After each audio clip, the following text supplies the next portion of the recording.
the storm rolled into Los Angeles with the slow, crawling weight of a city-sized shadow, drenching every street, every rooftop, every forgotten alley in a relentless curtain of rain that stripped the neon lights of their color and replaced them with trembling reflections on flooded concrete.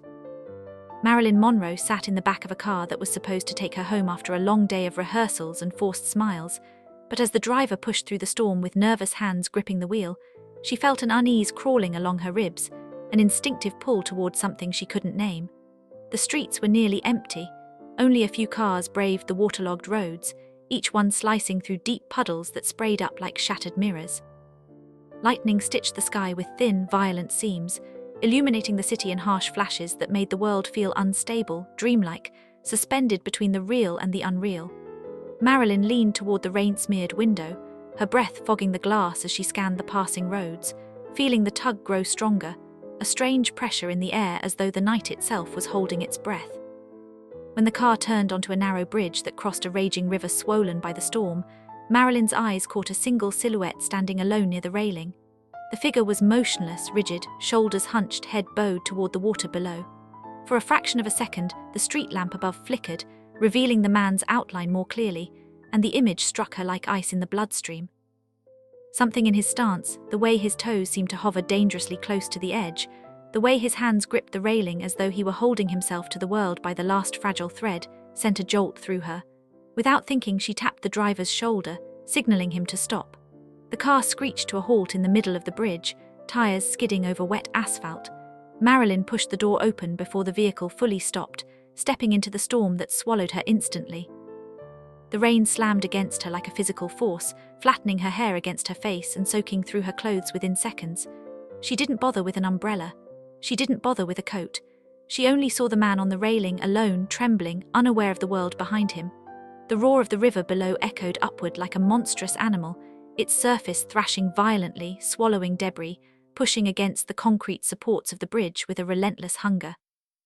Marilyn walked slowly toward the man, her heels slipping on the slick pavement, her breath shallow but steady as she felt the weight of the moment press against her chest. Cars passed behind her, oblivious, their headlights briefly sweeping across her silhouette before disappearing into the storm. She didn't look back. She didn't need to. The world behind her no longer existed. All that mattered was the figure in front of her, the faint tremor of his soaked coat, the way the storm seemed to circle him like a predator waiting for its moment. The closer she got, the more details emerged through the rain. The man's unsteady posture, the deep exhaustion in the way he leaned forward, the lifeless surrender in his shoulders. He didn't see her. The storm masked her footsteps. The bridge vibrated beneath them with the force of the wind and water, but the man seemed disconnected from everything, suspended in a private, silent agony the world had long stopped noticing. Marilyn's heart pounded, not with fear, but with the fierce, instinctive certainty that she had arrived exactly where she was meant to be. She didn't know the man's story, didn't know his name, didn't know what invisible battles had brought him here on a night like this. But she knew the look in his posture, the heaviness of hopelessness, the quiet resignation. She had seen it in others, and she had felt it in herself once upon a time in the quietest corners of her life where fame couldn't reach and applause couldn't hide the shadows. Lightning cracked above them, painting the bridge in a brief white blaze, and in that flash she saw his face as he finally glanced sideways, startled by a presence he hadn't expected. His eyes, hollowed by grief and rain, locked onto hers. She didn't speak. She simply stood there, soaked, steady, unmoving, as if her presence alone could anchor him back to the world. The river surged beneath them, the wind howled, the storm battered her from all directions, but Marilyn kept moving forward with a slow, deliberate calm until she was close enough to feel the trembling in his body through the shifting air between them. The man swayed slightly, a dangerous tilt that nearly made her flinch, but she held her ground. She lifted one hand very gently, her fingers reaching out not in force, not in command, but in quiet invitation.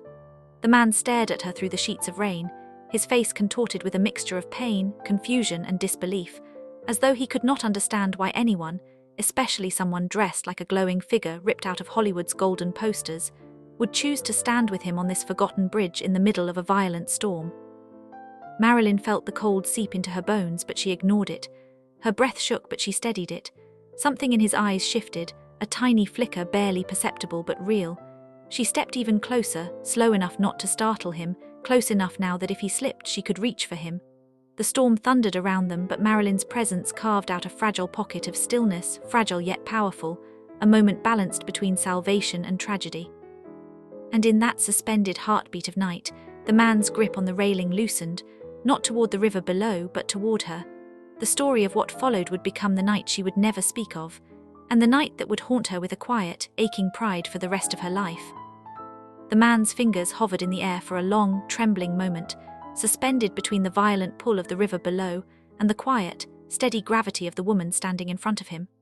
The storm raged harder, as though angered by the fragile connection forming between two strangers on a deserted bridge, the rain becoming needles of cold light striking their skin, the wind tearing at their clothes with frantic, desperate fingers. The man's breath came in shaking bursts, each one a fight against the panic twisting inside him. Marilyn could see the exhaustion in him, a lifetime of weight pressing down on shoulders already bowed by grief. She felt it as surely as she felt the storm itself. Her own breath shuddered as she lifted her hand a little closer, offering not rescue, not salvation, but human presence, something small yet powerful enough to disturb the darkness he had wrapped around himself. The man's gaze flickered downward, to the churning water that surged and clawed at the concrete supports below. The river looked alive, as if it wanted him, as if it had been waiting for him, its roaring crescendo rising with each passing second. Then his eyes lifted again, meeting hers, and in that split second the street lamp above flickered once more, illuminating Marilyn's face clearly through the waterfall of rain. The storm had stripped her of glamour, peeled away the Hollywood glow. What remained was raw humanity, eyes wide with fear for him, cheeks streaked with water, hair clinging to her skin, her entire body shivering in the cold but refusing to retreat. The man flinched as a violent gust nearly knocked him off balance. His shoes slipped slightly on the slick metal of the railing, and Marilyn's breath caught in her chest as she instinctively reached out both hands now, not grabbing him, not pushing him, simply offering a wider space to fall into if he chose life instead of the river. The man inhaled sharply, a broken, uneven sound lost in the roar of the storm. His fingers twitched. Then at last, with a slow, painful effort, he let go of the railing. Not in surrender to the river, but in surrender to the moment, to her presence, to the possibility that his life wasn't finished yet. His knees buckled as he stepped down, but Marilyn lunged forward, catching his arm as he collapsed onto the slick pavement. She steadied him despite her own trembling.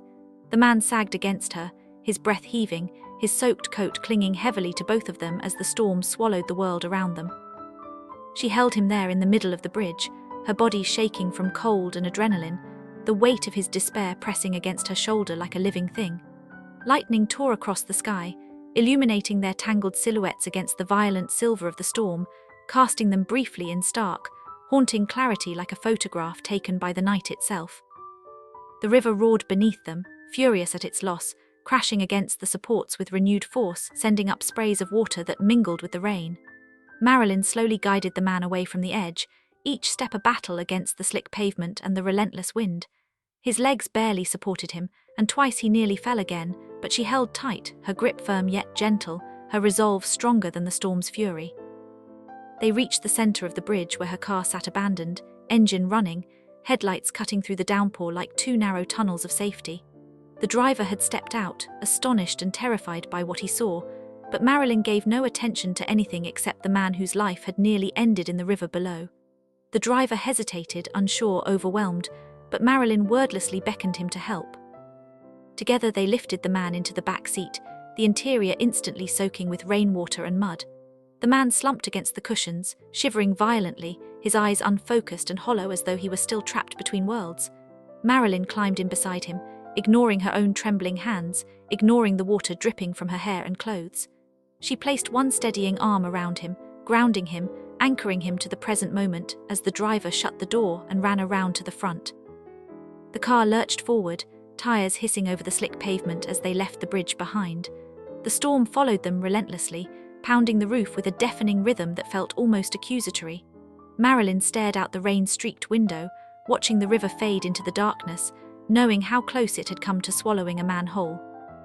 She turned her gaze back to him, studying the lines of exhaustion carved into his face, the silent story etched into the tremor of his jaw, the deep shadows beneath his eyes. She didn't know what drove him there. She didn't know the losses or failures or betrayals that had led him to that railing, but she knew one thing: he had been alone, completely, devastatingly alone, until she stepped into the rain. The car wound through empty streets, the storm swallowing entire blocks in darkness as power lines flickered and died. Marilyn kept her arm around the man, feeling his shivers gradually slow, though the hollow look in his eyes remained. When they finally reached a hospital, the lights inside flickered from the strain of the storm. The staff rushed out with stretchers and blankets, startled by the sight of Marilyn Monroe stepping out of a soaked vehicle supporting a half-conscious man. She stayed with him as nurses guided him inside, moving through the sterile hallways lit by trembling fluorescent bulbs. The storm's thunder echoed faintly even from within the building, a distant reminder of the night's violence. The man was taken to an observation room as staff swarmed around him. Marilyn stood just outside, water pooling at her feet, her drenched clothes clinging cold against her skin. She pressed a hand to the doorway, steadying herself as the weight of what had almost happened settled heavily on her shoulders. She didn't notice the nurse approaching until soft footsteps reached her. There were questions, forms, procedures, but Marilyn answered nothing. She simply watched the man lying on the bed, wrapped in blankets, shaking but alive. For now, that was enough. The nurse eventually led her to a quiet waiting area. Marilyn sat alone on a plastic chair, her limbs heavy, her breath unsteady.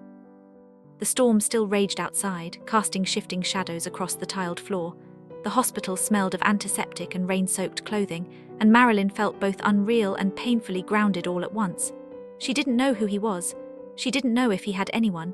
She didn't know if tomorrow he would step back into darkness or find a reason to live. But she knew that tonight on the bridge she had been the only person who stopped, the only person who walked into the storm, and the only person who reached out a hand when he was seconds from disappearing forever. The hours dragged as she waited, exhaustion settling into her bones. The storm outside began to fade at last, the thunder growing distant, the rain easing into a soft murmur. Dawn pressed faintly against the horizon, a grey-blue glow creeping through the hospital windows like a fragile whisper of hope. Only then did a doctor approach her with slow, measured steps. Marilyn lifted her head, bracing herself. The doctor's expression was unreadable at first, shadowed by fatigue and caution, and then something in his eyes softened gently, telling her the man had survived the night. But the story wasn't over. Not yet.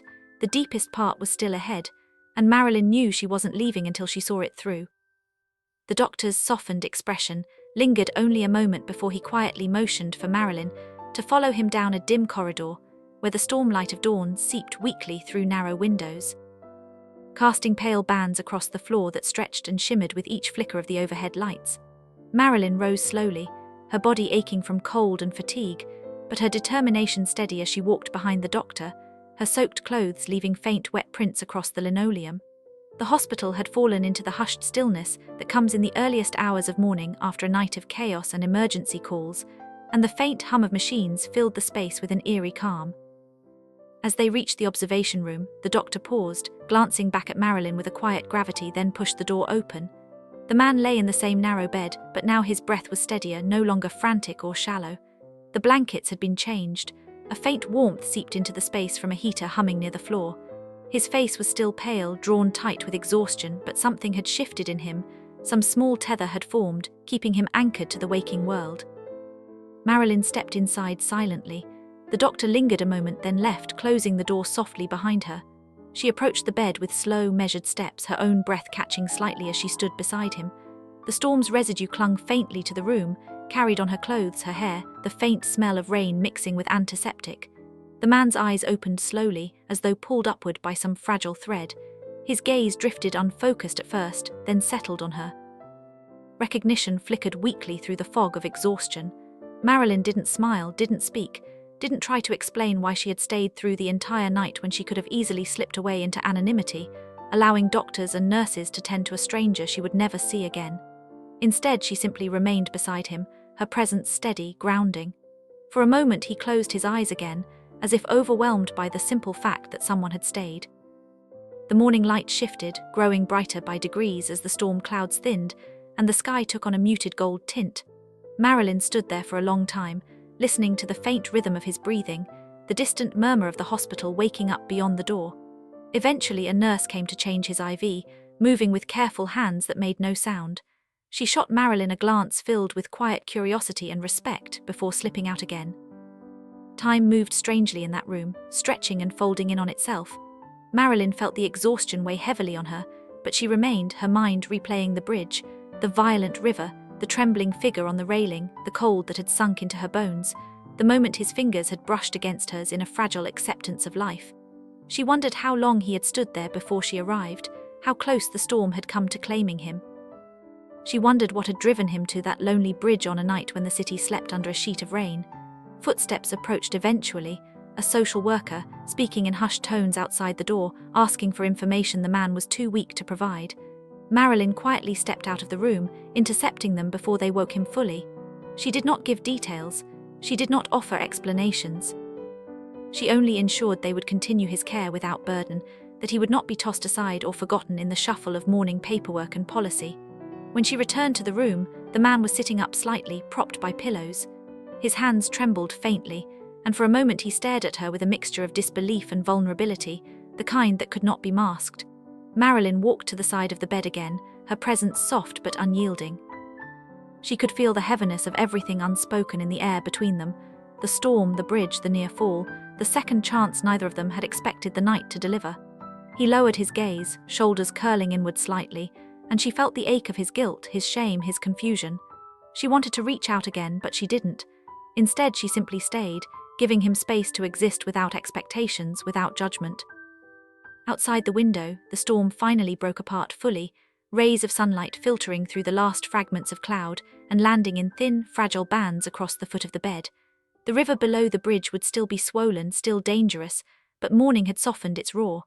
Hours passed before a doctor returned with soft explanations, treatment plans, assurances that the man would not be left alone. Marilyn listened carefully, her expression steady. And when they finished speaking, she nodded once before turning back to him. She knew then that it was time to leave, not because she wanted to, but because staying longer would force him into a spotlight he was in no condition to face. She walked toward the door, her footsteps slow, quiet. At the threshold she paused, turning slightly just enough to glance back at him. He was watching her, his eyes filled with something heavy and raw, a mixture of gratitude and disbelief, awe and sorrow. He raised one shaking hand, just barely, as if reaching not for contact but acknowledgement, a final fragile connection before she slipped from his life. Marilyn responded with the smallest nod, an unspoken promise that he had been seen, that his existence mattered, that his life, nearly erased by the storm, had weight and value in a world that had pressed too hard against him. Then she stepped out. The hallway felt brighter now, washed in fresh morning light. Her clothes had dried in uneven patches, her hair still clung damp against her neck, and her skin held the faint chill of the long night, but her steps were steady as she walked toward the exit. Nurses and staff glanced at her with quiet recognition, some whispering to each other, but she ignored the attention. She wasn't there for their eyes. She never had been. Outside, the city glistened under the new sun, its streets shining as though polished clean by the storm's fury. Marilyn inhaled deeply, feeling the cold air fill her lungs, feeling the weight of the night settle and soften inside her chest. She stepped toward the waiting car, pausing once to glance back at the hospital's tall, pale windows. Behind one of them, the man she had pulled back from the edge was breathing, living, beginning again. The city resumed its rhythm around her, unaware of what had transpired in the storm, unaware of how close one anonymous life had come to ending on a forgotten bridge while the world slept. Only one person carried the memory of the moment, the freezing rain, the trembling man, the silent plea in his eyes, the fragile choice that had tilted him back toward life. Marilyn opened the car door, slid inside, and let the driver pull them into the washed-clean streets. She didn't look back again. Some acts of heroism were never meant for newspapers, never meant for cameras, never meant for the spotlight. Some lived quietly in the spaces between storms, in the fragile seconds where a single human presence made the difference between disappearance and survival. And this night, this storm, this bridge, this man, became one of those stories Marilyn carried quietly for the rest of her life, a private truth held close beneath the glitter and glow of the world that only ever saw her shine.